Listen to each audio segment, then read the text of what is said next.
problem of the week says this. How many triangles are in this figure? So first, let's make it. First, start off with a triangle. Let's call this iteration 0. You'll see why in a few minutes. Then, add another triangle inside of it. Call this one iteration 1.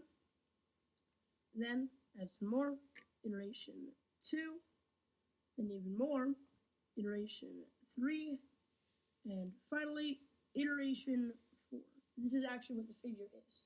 So, if you look closely at iteration 4, it's just made out of 3 other smaller triangles. And if you look even closer, these are iteration 3 triangles. So, it's made out of 3 of them.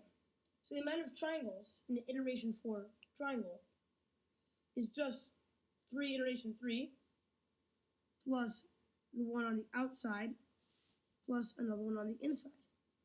And just remember, this entire thing is an iteration 4.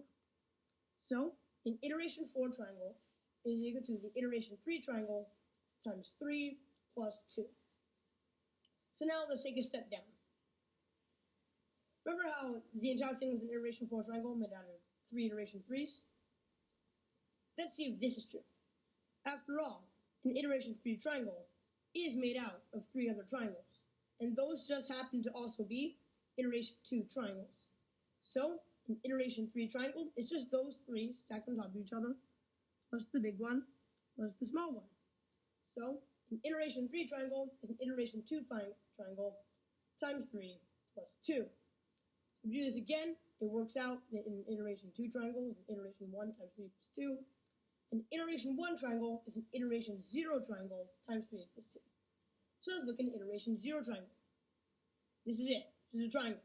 And how many triangles are in this figure? 1.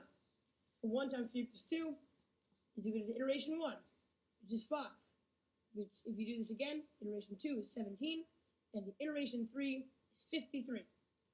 So, to get our final 4th iteration, which is the answer, we can do 53 times 3 plus 2, which is 161. The answer to this week's problem